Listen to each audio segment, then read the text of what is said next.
My 5-year-old daughter came home from school, knelt in front of me, and begged me not to send her back to kindergarten. She said she didn't want to go anymore. I asked her why, but she just cried and shook her head, too scared to speak. Sensing something was wrong, I lifted her shirt and found her arms and body covered in small marks. Trembling with indignation, I took a photo and posted it in the kindergarten parents group, asking who had done this. A woman named Clara arrogantly replied, "I told my son to do it." She then sent 2 photos.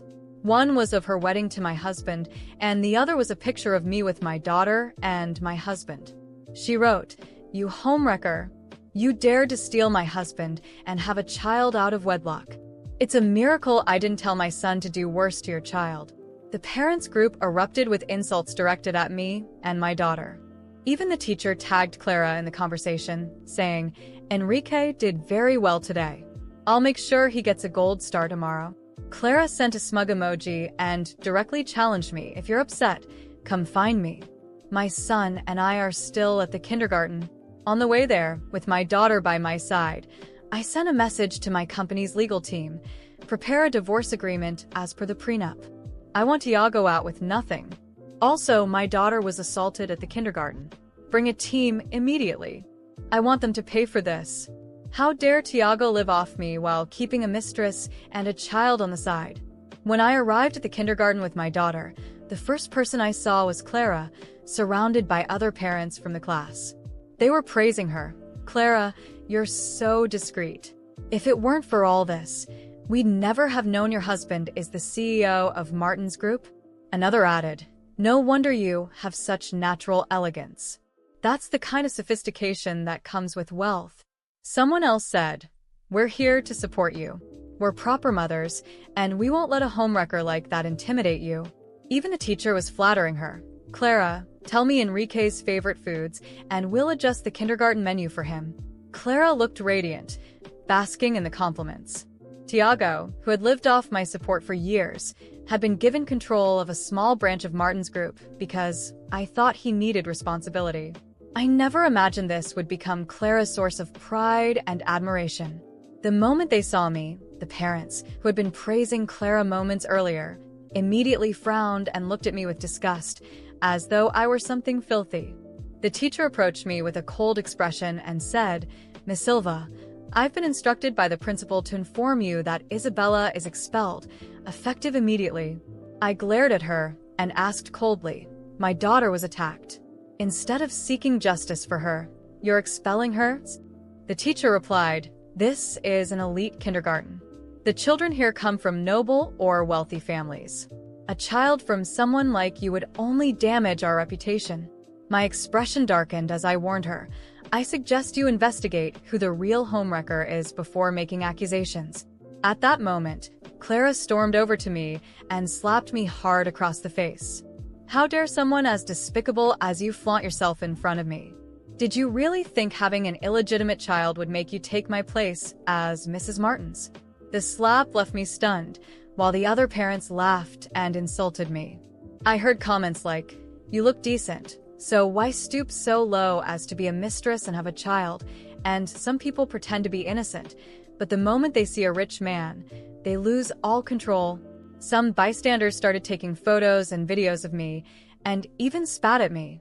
Calmly, I removed my $1 million coat and threw it in the trash. Then, I turned to Clara and said, "First, you told your son to hurt my daughter, and now you assault me in public. Who gave you the audacity to act like this?" Clara arrogantly replied, "It's my right as a wife to slap a mistress. Besides, I'm the wife of Martin's Group CEO. Hitting you and your daughter is nothing. I could do far worse, and no one would do anything about it." The other parents chimed in, "If you hadn't been a mistress, Clara wouldn't have hit you. You brought this on yourself. You're just a filthy mistress. Instead of keeping your head down, you're out here provoking us. Getting slapped is the least of what you deserve. Yeah, you've got a taste for being a tramp, huh? Who are you pretending to be the innocent victim for? We're not like those men, blinded by lust." Even the bystanders joined in on the insults. Each insult was more vicious than the last. This only emboldened Clara further. She glared at my car behind me, her eyes blazing with anger. "You filthy woman. Spending my husband's money like it's nothing. How dare you drive a Rolls-Royce? A cheap mistress like you doesn't deserve this car. I hate mistresses more than anything. Every mistress on earth should die." As she spoke, she pulled out a key and scratched large letters across my car's surface. "Mistresses must die." I glanced at the glaring words and said coldly, "You'll soon realize how ironic those words are." Hearing this, Clara flew into a rage. "You filthy woman. Living off my husband's money and acting all high and mighty. Today, I'll make sure you pay back every penny you've taken from him." She picked up a brick from the sidewalk and started smashing my car with all her strength. She didn't spare anything. The windows, headlights, and the hood, everything was attacked. Seeing this, the other parents were energized. They picked up whatever they could find and joined in on the rampage, smashing my car with enthusiasm. After breaking the windows, they climbed inside, slashing at the seats and tearing apart the interior. The once pristine luxury car was quickly reduced to a heap of scrap metal. At that moment, one of the women broke open the trunk and gasped, "Look, there's a bunch of expensive stuff hidden in here." Clara approached casually, pulling out a painting and sneering. "A woman who makes her living selling herself is collecting art, trying to act all cultured. It's an insult for trash like you to own something like this. Someone like you only deserves trash." With that, she tore the painting to shreds right in front of me. After ripping it apart, she threw it to the ground and stomped on it. One of the bystanders, who seemed knowledgeable about art, took a closer look and exclaimed, "This looks like an authentic piece by James. I heard it starts at 300 million at auctions," Clara proudly said. "So, what if it's worth 300 million? It's all my husband's money anyway. My husband's money is my money. If I want to destroy my own stuff, what's the problem?" Her words left me speechless with anger. Let's not even mention that Tiago was a penniless live-in husband. Even when I let him manage Martin Group, he lost nearly half of the company's value due to his incompetence. If he were my husband, I would have fired him long ago. But Clara and these other parents actually see him as some impressive CEO. Every single one of them looks up to him with admiration. Led by Clara, the other parents followed suit, tearing up my paintings. They all started ripping and smashing the collectibles I had in my trunk. I had bought these items at a high price from an auction today. Before I could even place them anywhere, they were destroyed. Watching these out-of-control lunatics, I calmly pulled out my phone. "Why aren't you here yet? I want you in front of me within 5 minutes." Before I even got a response, one of the parents snatched my phone and smashed it to the ground. "Trying to call for help? Where do you get the nerve? Are you pretending to be someone important, huh? She's probably calling one of her clients to put on a show for us." Ha ha ha. The parents laughed even louder, openly mocking me. I stared at my shattered phone on the ground and said coldly, "I hope you'll still be laughing this hard in a few minutes." Then I turned to the teacher and asked, "You knew my daughter was being bullied at school, didn't you?" The teacher glared at me with disdain and replied, "So what if I did? A bastard daughter of a worthless mistress is nothing but trash. Enrique was just taking out the trash. What's the issue?" I stood there, unmoving, watching the chaos around me. My car, which until minutes ago was a symbol of my hard work and success, was now in ruins. The trail of hatred, the laughter, and the looks of contempt hit me like a constant blow to the chest. Clara basked in her perceived victory, while the other parents acted like a frenzied mob, feeding off their mutual disdain for me. I didn't yell, beg, or cry. I remained calm, though inside, a storm of fury raged. Part of me wanted to retaliate right then and there, to destroy something of theirs, to scream that this entire spectacle was based on lies. But no. Clara, Tiago, all of them, didn't deserve to see any reaction from me. That would fuel them. They expected me to lose control, to beg for mercy, or even to run away in shame. I took a deep breath and stepped forward. My voice came out calm, almost icy. "Do you know what I see here? A desperate woman who needs to use lies to justify her own insignificance. Do you honestly believe this charade of hers? Do you think a man like Tiago has anything to offer? I carried that man on my back for years. When I met him, he didn't even have a decent job. And now you're here, treating him like a king and me like trash. All based on the words of a woman who clearly doesn't understand dignity. The laughter paused briefly. Clara, however, wasted no time. Do you think your words mean anything to us? Look around you. You're alone, abandoned. No one here believes you. A mistress like you has no right to talk about dignity. That word again. Mistress. Clara wielded it like a knife, but she had no idea that her little act was about to come crashing down. Deep down, I knew all of this was temporary. Their blind fury wouldn't change the facts, wouldn't change what was about to happen. I heard the sound of cars braking behind me. My lawyer, accompanied by security guards, stepped out quickly. He looked at the state of my car, at the commotion around me, and then directly at me. Is everything under control? He asked seriously, though his gaze clearly said, "This ends now." I smiled faintly and nodded. It's just beginning. Before Clara could say anything, the guards positioned themselves beside me. One of them approached her, taking the key she still held in her hand. This is evidence of vandalism. We'll need to take it with us. Clara started shouting, trying to argue, but the authority of the man and the gravity of the situation were becoming evident.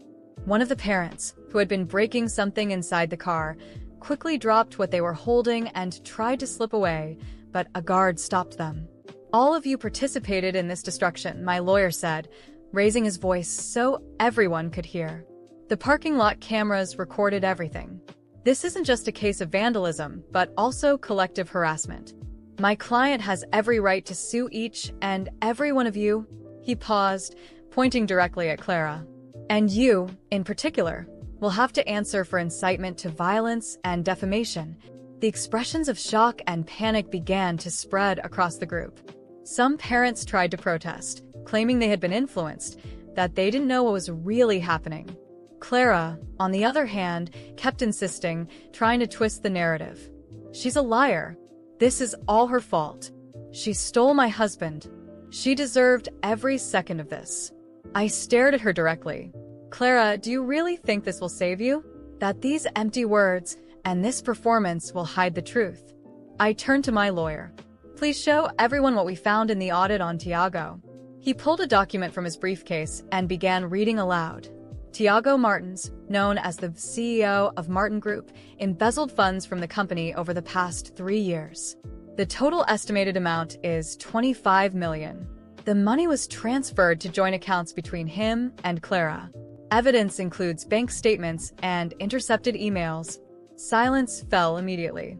All eyes turned to Clara, who began stammering, denying everything. That's a lie. She's making it up. It's a setup. But her voice trembled. For the first time, her arrogant confidence was crumbling. A lie? I chuckled softly. You all let yourselves be deceived by this woman. Tiago was never a CEO. He was an incompetent employee who nearly destroyed the company. I allowed him to hold that position only so he wouldn't feel useless. And meanwhile, he was stealing money to support you, Clara. But guess what? All his so-called wealth that you're so proud of was mine. And now, neither he nor you have anything. Guess what that means for your future?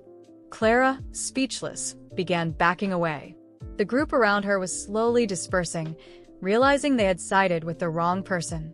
One of the parents murmured, I didn't know about this. Clara, you told us she was the one to blame. She is. Clara shouted, desperate, but no one seemed convinced anymore. I will sue every single one of you, I said coldly, pointing at the group. And Clara will see how much you can handle when everything you think you own is taken away. I left the scene as calmly as I had arrived, but inside, I felt a deep satisfaction. Clara and Tiago had underestimated me. They thought they could destroy me, but in the end, it would be them facing the consequences of their choices.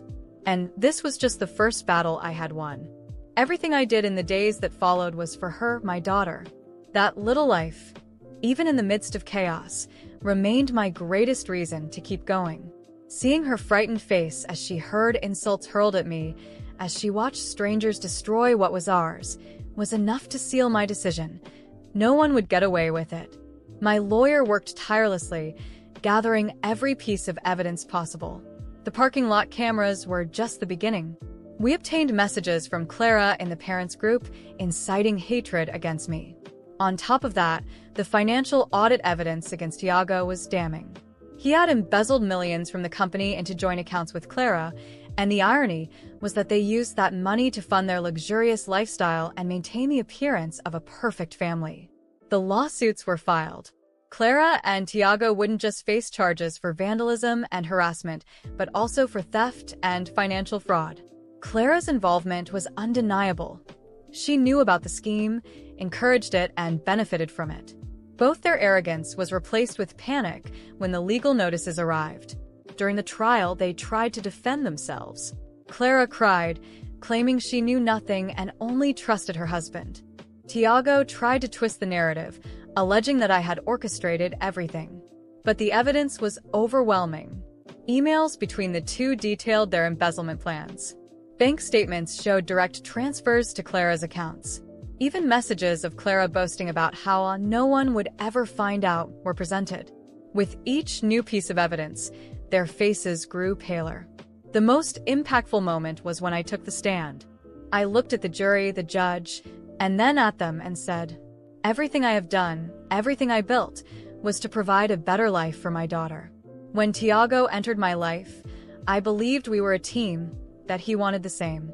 But instead, he betrayed my trust, stole what was mine, and used it to support this woman, Clara, who even dared to attack my daughter. It's not just my assets they destroyed. It's my daughter's safety, trust, and innocence. And that, Your Honor, is unforgivable." The verdict was clear. Both were found guilty. Tiago received a harsh sentence for financial fraud and theft. Clara, an active accomplice in the scheme, was also convicted. When they heard their sentences, Clara broke down, sobbing uncontrollably, screaming that she couldn't go to prison. Tiago remained silent, staring into the void, perhaps finally realizing the gravity of his actions. They lost everything: their freedom, their reputation, and most importantly, any control over my future. When the trial ended, I felt a weight lift off my shoulders. It wasn't joy or vengeance that moved me, but a sense of justice. This wasn't just for me, it was for my daughter. I decided we needed a fresh start. I sold the house, left the city, and moved somewhere where no one knew us, where we could begin anew. I enrolled my daughter in a new school. It was hard at first. She was traumatized, hesitant to trust people.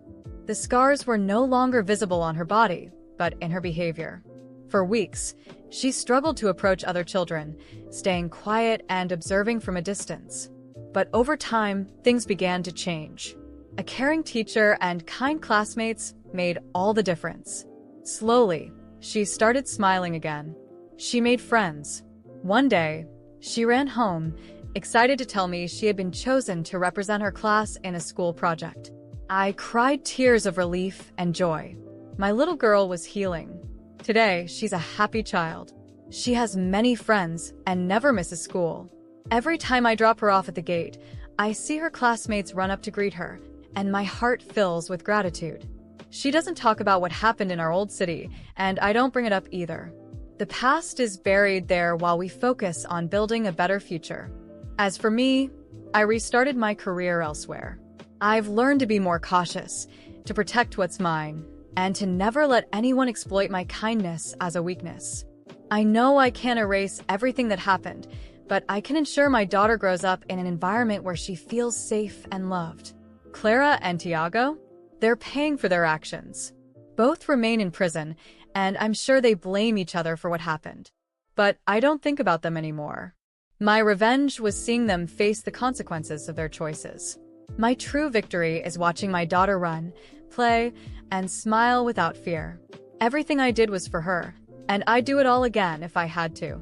After all, she is my greatest achievement, my strength, and the reason I will never, ever allow myself to be knocked down again.